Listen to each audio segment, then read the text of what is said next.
వంటగదిలో ఉల్లిపాయకున్న స్థానం గురించి ప్రత్యేకంగా చెప్పనవసరం లేదు. ఎందుకంటే ఉల్లిపాయ లేకుండా ఏ వంటకం కూడా పూర్తి కాదు.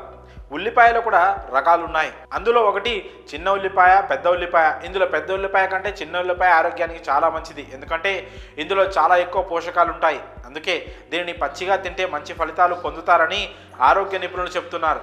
ఇక దీనివల్ల కలిగే పూర్తి ప్రయోజనాల గురించి తెలుసుకునే ప్రయత్నం చేద్దాం.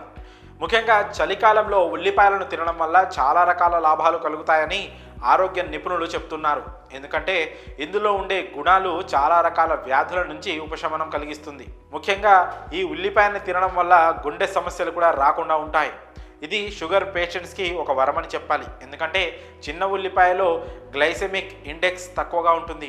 అది తక్కువగా ఉండడం వల్ల మధుమేహ వ్యాధిగ్రస్తులకు చాలా మేలు కలుగుతుంది. కాబట్టి చలికాలంలో రక్తంలో చక్కెర స్థాయిలను అదుపులో ఉంచుకోవడానికి ఉల్లిపాయని ప్రతిరోజు తప్పకుండా తీసుకోవాలి. అలాగే చలికాలంలో రోజు 1 లేదా 2 పచ్చి ఉల్లిపాయలు తినడం వల్ల మన చర్మం మెరుస్తూ ఉంటుంది. ఇంకా అంతేకాకుండా ఉల్లిపాయలో ఐరన్ ఎక్కువగా ఉంటుంది. అందువల్ల ఇది జుట్టు రాలడాన్ని ఈజీగా నివారిస్తుంది. ఉల్లిపాయ జుట్టు పెరుగుదలకు ఎంతగానో సహాయపడుతుంది. చిన్న ఉల్లిపాయ వేడిగా ఉంటుంది.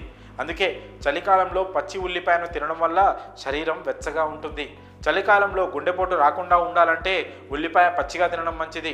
ఎందుకంటే ఉల్లిపాయలో యాంటీ ఆక్సిడెంట్లు ఉంటాయి. ఇవి శరీరంలోని అనవసరమైన కొలెస్ట్రాల్ను తగ్గించడంలో సహాయపడతాయి. అందువల్ల శీతాకాలంలో ఉల్లిపాయలను క్రమం తప్పకుండా తీసుకోవడం వల్ల రక్తపోటు మెరుగుపడుతుంది. అధిక రక్తపోటు తగ్గుతుంది.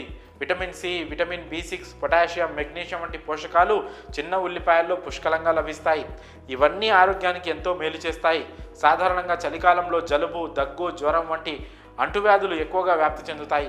అటువంటి పరిస్థితుల్లో చిన్న ఉల్లిపాయల్లో అధిక మొత్తంలో విటమిన్ సి ఉంటుంది. ఇది రోగనిరోధక శక్తిని పెంచడంలో పాటు అంటువ్యాధులతో పోరాటంలో చాలా సహాయపడుతుంది. అందుకే దీన్ని పచ్చిగా తినడం వల్ల చలికాలంలో వచ్చే అంటువ్యాధులను కూడా దూరం చేసుకోవచ్చు.